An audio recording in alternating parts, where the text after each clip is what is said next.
So we're talking about the project that you're going to be doing.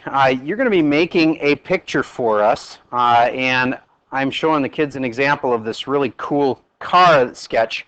And I want to record what I can do with this little sketch. Now you won't be able to do this part. This will be above and beyond what you can do. But I have this little app that I downloaded, and I'm going to use AirPlay here to put up my iPhone, and I could be doing this with my iPad. I just haven't happened to download it onto my iPad yet. I got it on my iPhone. You want to pause for a second while I get this going? Okay, couldn't get that simulation to work. So instead, let's just talk about the pictures that you're going to be making. There's a rubric that is on Schoology that you can see how you're going to get graded here, and you're going to have several days to work on this project. And here are some project examples that we've had kids make in the past. That is the Michelin Man. Yes, let me see if I can shrink this down a bit. Let's go down to like 75%. I don't know if you can see that well enough anyways. That's a good question. See if that's affecting it. No, that's not it. Well, got lots of weird things going on with my technology, but you can see here's one that's, this is hopeless. Maybe if,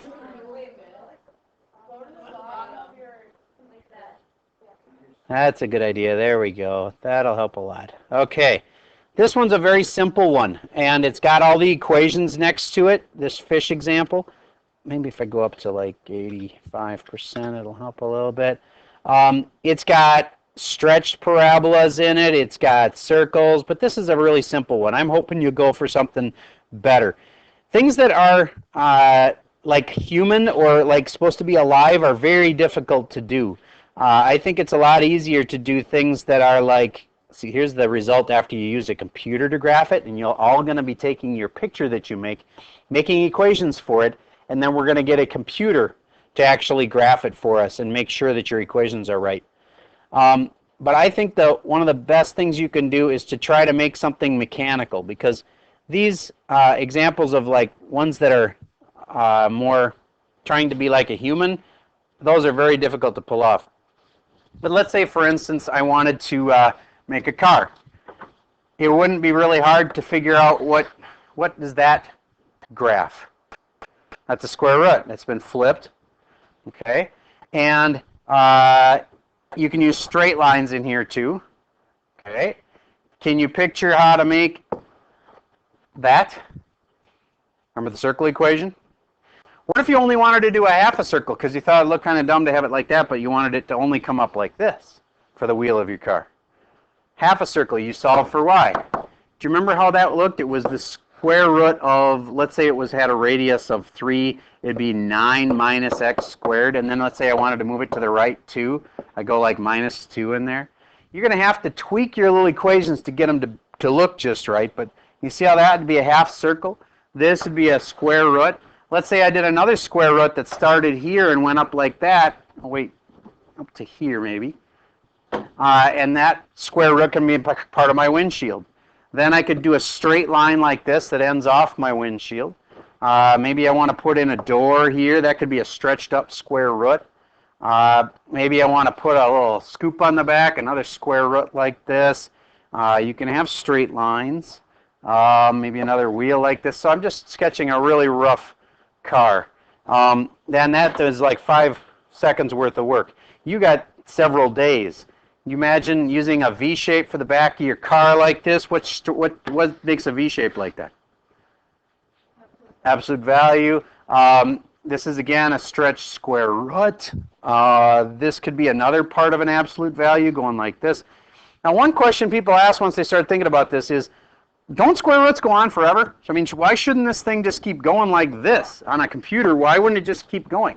You have to limit the domain, and you tell the computer, I only want you to graph y equals, let's say this is stretched really wide and so, or squished down, so it's 1/8 of X and it was moved to the left 8 or right 8 or whatever to get there. I only want you to do this from, you give it a domain of like from -8 up until 5. And then it'll only graph this from like -8 up until 5. And then there, I've got my little part of this graph. So you'll have a combination of equations and domains to limit those equations. So I know I'm throwing a lot at you right now, but when it's all said and done, are you with me? Okay, please be with me. When it's all said and done, what a lot of kids did that was really smart is they were taking pictures that they had found of things they thought would be cool to make. And they were trying to like go side by side and say, okay, I'm going to superimpose my picture over the top of this, and let's say the picture is of a rocket or something. And they had a that could be misconstrued. How about if I go with something else? A plane. And they put the plane over the top of the graph, and then they start saying, well, this is the front of the plane, and I'm going to use a square root for that. And then the tail's going to be up here, and I'll use the square root for that. I'll use a straight line at x equals like 17 for this.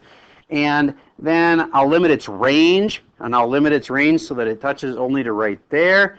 And see what I mean? You can start getting really, take your picture, put it over the top of a graph, and start getting a really good idea of where you want the lines to be. So you have a lot of time to work. You're going to be able to work with other people. And under your Schoology, you're going to find this. Let me see if I can find it.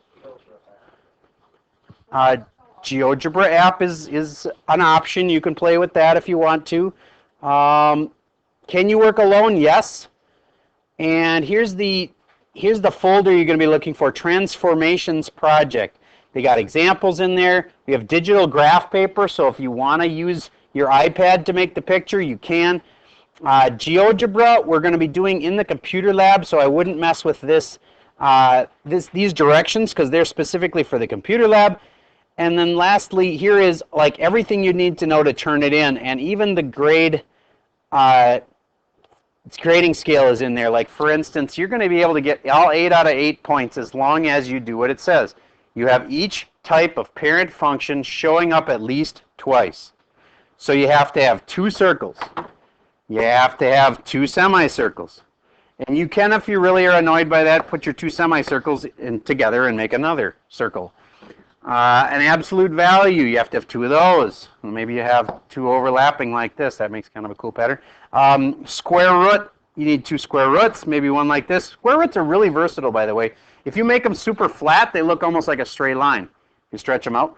If you make them super steep, they can almost look like a straight up and down line if you want them to. So square roots are really handy for this. And last is x squared. Parabolas are really nice for like making windshields or anyway. So your parabolas can be upside down, right side up, stretched. Okay, the equations are also fairly easy to do in that they're hard to make, but they're easy to check. Because when we type them into the computer, it'll tell you whether your equation's right or not. So by the time you hand it in to me, you can have checked it on the computer and you'll know that they're all right. So I would expect most people would get 8 out of 8 because they'll do all the graphs they have to do, and they'll have the correct, domain and range and equations, because when you try them, they'll either work or they won't, and you'll know whether you're right ahead of time. The hard part is to get 4 out of 4 on creativity. You have to really impress me to get a 4 out of 4 on creativity. And quality, it's also hard to be that careful to make it really clean and nice. Now, some of you guys are that way, and you'll be able to get all the points on everything. And this does count as a test, as in it counts just as much as any test does in the grade book. It counts in the 85% category, so take it seriously. I think that's all the info that I have for you about the project. Make sure you look under Schoology. And you can work alone if you want to, but I encourage you to work in groups because you can like say, okay, on this car that we're going to make, I'll figure out the equation for the nose there. Well, you figure out the equation for the tail. And somebody else is working on how can I get this wing to work right. And you know what I mean? You can divide it up, and it makes your life a lot easier. You'll probably end up with a much higher quality total if you work together in little groups. And everybody, though, if you do a group project, you still have to have your own hand drawing. Okay, you can work together to figure out the equations and everything for it, but you have to do your own. And what I'm trying to prevent there is from the kid who kind of gets in your group and then just sits there and watches you do the whole project. You know, that kind of is annoying for everybody. So you have to have your own actual graph, your own actual little picture. But you can share, help each other to like design it so it looks really cool. Split up the work, you know. Okay, so there's your directions. You're going to have a bunch of time to work. And I got to show you this one demo if I can get my computer to work. I'm going to pause for a second to see if I can get that demo to work. All right, so this is recording right now, so I don't want to show any students' faces. But as I get over here to this picture, it puts it up in 3D. And now, watch this. I can move the car. Isn't that awesome? All right, so let's say you want to see what the inside of the car looks like. You just have to hit tech, and then it shows you what's inside the car. It's called McLaren.